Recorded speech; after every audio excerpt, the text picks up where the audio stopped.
heute mal wieder per Video.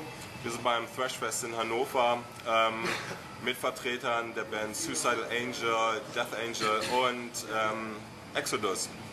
Und Exodus. Und vielleicht kommt Mille von Creator auch noch dazu, wir werden sehen. Wir haben ein paar Fragen vorbereitet für die Jungs und wir fangen an mit einer kurzen Vorstellungsrunde und mal sehen, was hier überhaupt so los ist. So, I was just saying that maybe you could introduce yourselves real quick to the viewers and just say one or two words. Gary Holt from Exodus, what up? Magazin from Death Angel. Yeah. Nick from Suicidal Angels, trust to fucking death. Alright, excellent. First question that I got prepared for all of you is the birthplace of thrash metal. What would you say? Is that America or is it Europe? I'm kind of partial to the San Francisco Bay Area myself. I'm gonna have to say, Of course. thrash itself, I think, Heavy metal was birthplace. born in fucking England. Yep, exactly. Case in point, the metal roots were England, but I think thrash itself was born in the San Francisco Bay Area. So that is where it all comes from, right? Oh, of course. Something in the water, you know? So German thrash metal bands that just follow up to. No, what they you were right created. there too. Yep. I've always said, Millie, if he was here, hey Millie. Yes, Scotty? You know I've always said that, and he knows I've said on record that the German bands don't get enough credit for, for the birth of thrash metal, Destruction, Creator, Sodom, Yep. fucking bam, those three bands were right there in the fucking beginning too. Yeah, and they also played somehow a different kind of thrash than the Bay Area. Because they have a little more of a European vibe to it, where, I think, like Exodus ourselves, we're as much influenced by like Discharge as we were Judas Priest and Iron Maiden. So there's always a lot of hardcore punk in our shit. I was just going to ask that because if you think of German bands like Destruction, Creator, Sodom, or other European bands like Celtic Frost, they sound different from American bands, definitely. What would you say is the main difference in thrash metal? Before you move to that, there are some bands from Europe, like Paradox, who played kind of Bay Area stuff, but more melodic. Yeah. I think environment has to do with it, In a big way. Mark and I are Big way. born and bred California boys, so So that's the surfer type it's vibe. different in the Bay Area. Yeah, I wouldn't go that far. Just leave it as it is, it's a Bay Area. With us, it's more about, fucking thrash, dude. Yeah, Right exactly. on, bro. Exactly. Shit. It was the area we came from, and everyone was just kind of, for the most part, as I've heard Gary say, everyone was kind of from working class families that just kind of went out there and we'd go to clubs. We loved the new wave of British heavy metal. People started playing, a more heavy, aggressive sound, and just kind of all these bands, once they saw it was attainable to a certain degree that you could go and play in a club too, you wanted to do it, and immediately you had peers that were phenomenal musicians that were writing this amazing music, so it made you immediately have to step up your game before you even played show one, so it was just a constant friendly rivalry, but it's good. It fed to your just trying to keep originality and trying to keep violent.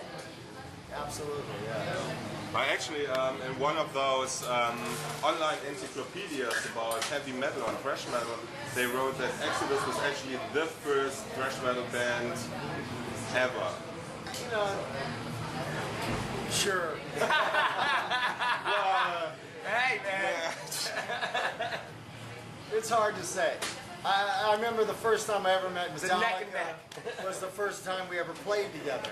And we both all of a sudden kind of saw another band that was like looking in the mirror, like, there's another band playing like fucking breakneck speed shit and like, that's into these same bands that we liked, because fucking, when we started out, we were playing backyard parties and getting paid free beer and doing all these Iron Maiden covers, and everybody thought they were originals. No one at these parties had ever heard Prowler or Running Free or fucking, Sanctuary or fucking, Phantom of the Opera or Wrathchild and all this shit we played, And, so we just took that and, like I'm the youngest of six, and I have four brothers. And so I grew up on hard rock that they all listened to, so I was very young listening to like Montrose and Aerosmith and, Ted Nugent, fucking AC/DC. But then my next oldest brother was a full-on hardcore punk, British hardcore punk. And so next thing I know, I'm listening to like fucking, UK Subs, Anti-Northerly, fucking, Exploited, Discharge, GBAs, fucking, early Clash, and all this fucking great stuff, What's that? Motorhead. Motorhead, yeah, that came even later. It's like, Motorhead obviously the early influence. When I heard Discharge, that's when I was like, this shit is fucking metal. Brutal. Yeah, exactly. It's metal as fuck and just aggro and making a statement, and fucking the possibility of life's destruction. Look, I got goosebumps. Yeah. Just thinking of that Their stuff. album covers, The more I alone, see, are just like, fucking, Jesus. And And that production was just raw. raw and just Mike guitars.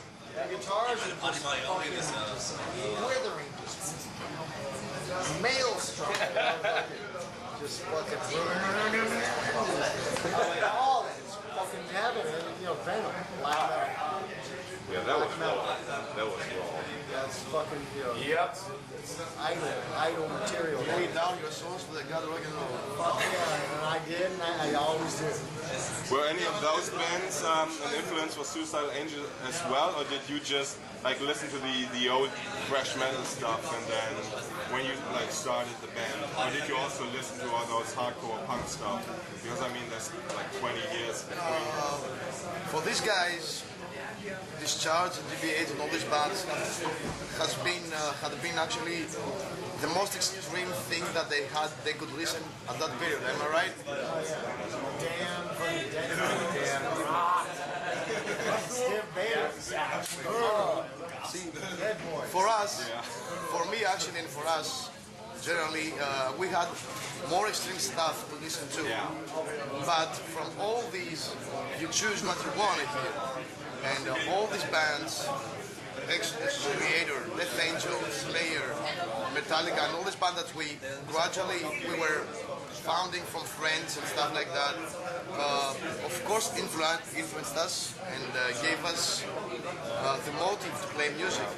I first listened to Show No Mercy, was the first record, thrash record that I heard, Ride the Lightning, and then was Haunted by Blood. And I was, whoa, what the fuck is this shit?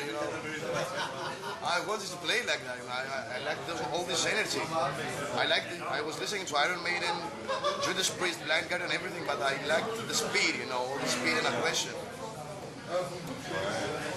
Because you mentioned it before, you said the early Bay Area scene was basically loads of bands and they more or less sounded the same or had the same goals or came from the same background or something like that. When you think about bands like yourself and Metallica, what would you say, when did the ways part? I mean, what did they do to become rich and famous, if you like, and leave the underground? What would you say? They did a ballad, I guess. I don't know. It's like, Speezy! It's hard to say, James Hetfield's an incredible presence, Yeah. You got a guy like that standing center stage, commands attention, And a great songwriter, great melodies. Even back then, his melodies, that was something that lacked a lot of bands. I think Master of Puppets is the greatest metal album of all time. Metal album. Exactly. Yeah, it's I think it's better than anything ever done. I think it's like amazing production. the song. It's heavy. Battery. Yeah. When it goes halftime before the verse, disturbing. my favorite part. Disturbing. That short section, it's so brief. Yeah. They had great melody. I really like Leper Messiah too, where's his reverse timing. I'm always looking preferential to the fast shit, you know. I mean, I love Leopard Messiah and Disposable Heroes, but damaging cornbread. The riff in the middle is amazing. God, it's just like equals in a little fucking G. The riff in the middle of the song of Damage Corporation. That's amazing. That's amazing. It's fucking so many great riffs. So you think it's basically for musical reasons, or did they had an inch of luck somewhere that, you know, Well, that maybe other bands from the one they area got, didn't have? you know, I mean, you know, they made great masterpiece albums. They got out the gate first, Yeah. and they had James Hetfield. Yeah, James. He's got the right hand. He's got that, you know. The right hand, got the voice, got the presence. Exactly. And they got the super huge management. Yep. And they made all the right moves. You know, Exodus is big known for making a bunch of bad ones. And James was that presence that teenagers in America and, you know, Europe and anyone could cling to at that point. You know, just like, yeah, you know, he's my voice, I'm pissed off, and he looks badass. You know? Even when he had the mullet. Yeah, exactly. Still kind of like, fuck. You know, that was head. That was bad. Yeah. Yeah.